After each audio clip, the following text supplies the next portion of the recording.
Hola, somos Alejandro Romero, Alberto Caballero y César Martín y vamos a hablar sobre el Imperio Ruso, el cual comenzó en 1721 y terminó en 1917.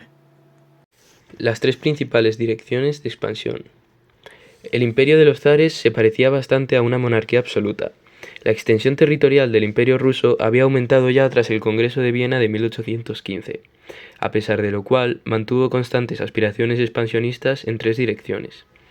Hacia el extremo oriente, en la zona de Manchuria y las islas de Sajalín, que se anexionó en 1875 y fue repartida tras la guerra con Japón en 1905. Hacia el sur, con la incorporación de Turquestán y los intentos de ocupar la zona fronteriza con Persia, Irán y los territorios al norte del mar Caspio. Al oeste se hizo con Besarabia, Finlandia y parte de Polonia. Rusia albergaba una gran diversidad étnica, aunque predominaban los eslavos, más del 80% de la población, rusos, ucranianos, bielorrusos y polacos. ¿Cómo era el Imperio ruso? El Imperio ruso era étnicamente diverso, predominando los esclavos y coexistiendo con caucásicos, asiáticos, bálticos, judíos y alemanes. Esta diversidad generó políticas de rusificación, especialmente bajo los zares Alejandro II, Alejandro III y Nicolás II, quienes intentaron imponer la cultura esclava sobre las minorías. Una de las guerras más importantes del Imperio ruso fue la Guerra de la Sexta Coalición, que fue una coalición formada por el Reino Unido, España, Portugal, Rusia, Prusia, Suecia, Austria y cierto número de estados germánicos, para combatir al Imperio francés de Napoleón y sus aliados. Como resultado de esta guerra, Napoleón fue derrocado y confinado en la isla de Elba. Alejandro II. El reinado de Alejandro II, que duró entre 1855 y 1881, estuvo marcado por la derrota de la Guerra de Crimea, lo que impulsó reformas como la abolición de la servidumbre en 1861, liberando a 22,5 millones de siervos, aunque esta medida no mejoró las condiciones del campesinado. También se inició una tímida industrialización y la construcción de una red ferroviaria. Su gobierno fue represivo hacia movimientos de oposición, como el nihilismo, anarquismo y populismo, que recurrían al terrorismo. Alejandro II fue asesinado en un atentado en 1881.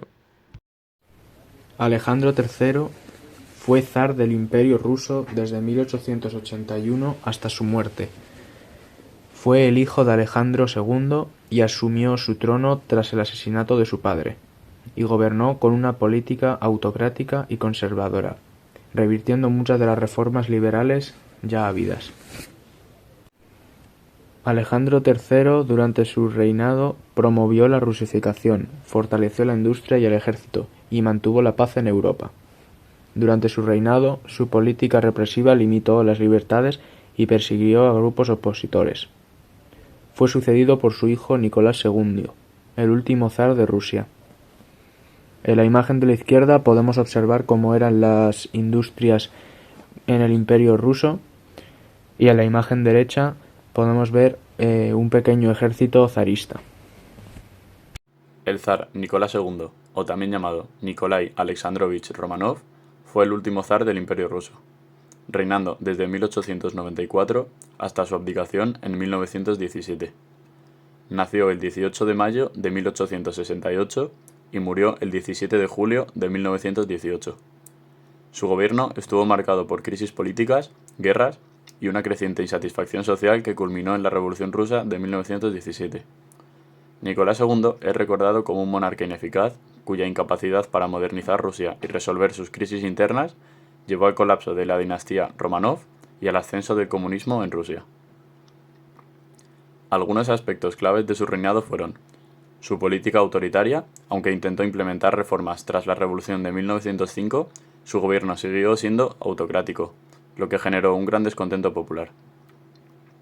La guerra ruso-japonesa, que duró de 1904 a 1905, en la que Rusia fue derrotada, por lo que debilitó su imagen y generó revueltas internas. Domingo Sangriento en 1905, que fue una manifestación pacífica de trabajadores en San Petersburgo que fue brutalmente reprimida, lo que provocó disturbios en todo el imperio. La Primera Guerra Mundial, de 1914 a 1918, en la que Rusia sufrió grandes pérdidas, lo que aumentó la crisis económica y política. La influencia de Rasputín. El monje místico Rasputín tuvo una gran influencia sobre la familia real, lo que generó controversia y desconfianza en la corte. Y la abdicación y ejecución, que fue en marzo de 1917, en la que abdicó tras la Revolución de Febrero. Fue arrestado junto a su familia y ejecutado por los bolcheviques en julio de 1918, en Ekaterimburgo. Bueno, pues hasta aquí nuestra presentación del Imperio Ruso. Esperamos que os haya gustado y que lo hayáis entendido bien.